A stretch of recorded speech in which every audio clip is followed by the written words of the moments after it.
Magandang araw po sa lahat. Ito pala yung ginawa ko na pakainan ng aking mga sisiw.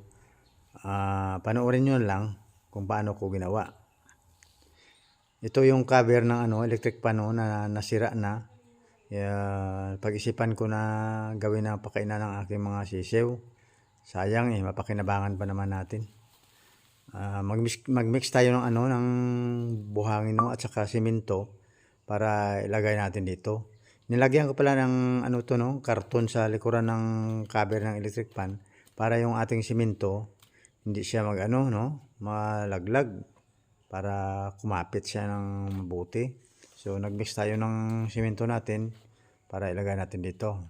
So ito na mga kaibigan, Yan, dandahanin lang natin, Ilagay pala natin to yung bolt na to para siya ang magsilbi na mag-hold ng pakain ng ating panglagyan ng feeds, ng pakainan ng ating mga sisiw. So bali siya ang mag-hold, para hindi matumba yung ating pakainan ng sisiw. So dandahanin natin mga kaibigan, para kumapit siya ng mabuti. Matapang yung pag-mix ng semento at saka yung buhangin, kaya kakapit siya ng mabuti.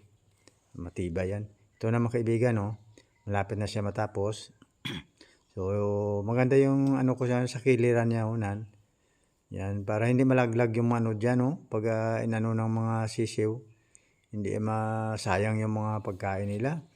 So pinatuyo ko yan kanina, mga 4 na oras. So sa likuran naman, nilagyan ko naman yung simento, Puro manipis lang yan kaibigan. Pero bakit ginawa ko ng ganito? Kasi para pag pinatungan ng mga malaki na ng mga sisiw, hindi siya matumba. Kaya simento ang ginawa ko, napaganda nito mga kaibigan, So ito na siya, Ilagay natin to yung ating Yan. Improvise lang yan mga kaibigan. Sira naman yung panglagyan ng tubig na yan. Kaya gamitin natin, napakinabangan natin mga bagay na pwede pa natin pakinabangan. Why not nga gawin natin para ma-recycle natin. Sayang naman, magbili ka pa. Sayang ang pera. Yan mga kaibigan, yan ang tong bottle na yan ng drinks. Yan ang magsilbi na guide ng ating mga feeds, Para paglagay mo yan ng feeds na yan, yan. Siya ang mag-guide yan, Malalaglag yan ng pag tinuka yan sa ilalim ng ng mga sisiw, yung pagkain na yan. Yan, yan dyan. Pag tinuka nila dyan, malaglag o mahulog lang dyan yung yung mga feeds, So tukain lang nila dyan. Kahit hayaan mo lang isang araw, hindi yan maubos nila. So yan mga kaibigan, enjoy na enjoy yung mga sisiw sa pag nila pagkainan nila. So napakaganda. So, sayang ang simento ko, marami akong simento dyan na hindi ginamit.